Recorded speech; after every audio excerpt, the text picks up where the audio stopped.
I've traveled with him hundreds of times in airports and wherever, restaurants, and fans will come up to him and ask for his autograph. Now, I've been yelling at him for the last 10 minutes that we're going to miss this plane, okay?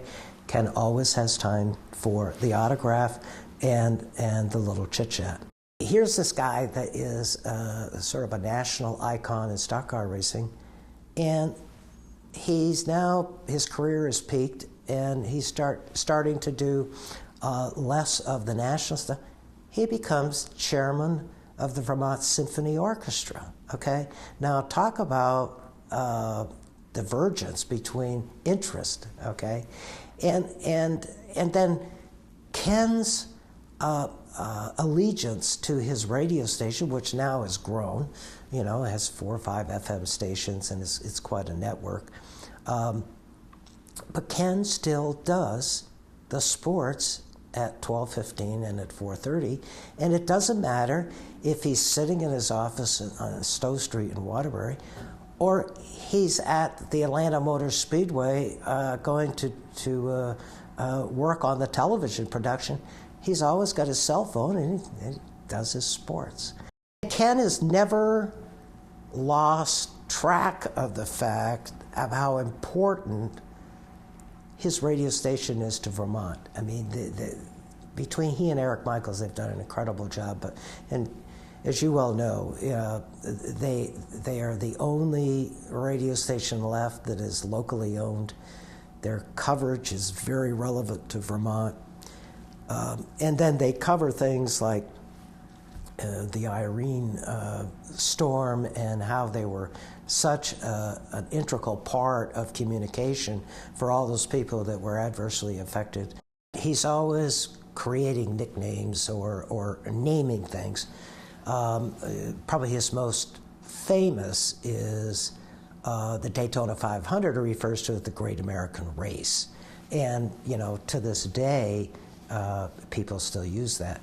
And the Alabama Gang, and he named these guys that came from Alabama. Ken, when I traveled with him in racing, it was hilarious because he might walk up to Darrell Waltrip and say to him, "Hey, Darrell, say hi to my rabbi, Glen Wright," okay? So, you know, he would say hi, and he'd shake his hand, and he'd be a little bit puzzled, okay? But Ken did that because in his mind, I was the guy they always went to for advice, okay? So I was his rabbi, all right? Ken's not Jewish, I'm not Jewish. And they'd take a couple of warm-up laps, and they would be on the one to go.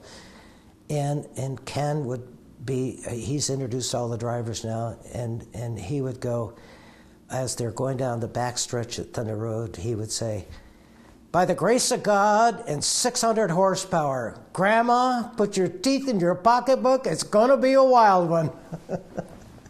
Here's this guy that's covered thousands and thousands of miles of stock car racing, who is clearly the worst driver in the world. No question, the worst driver. Ken, congratulations on an incredible career. Everything you have touched has been a success. Your devotion to Vermont and your devotion to your radio station here, along with Thunder Road and Catamount Stadium, to the Daytona 500. You're an incredible guy, and thank you for all your good work, and also for being a very good friend. Thanks.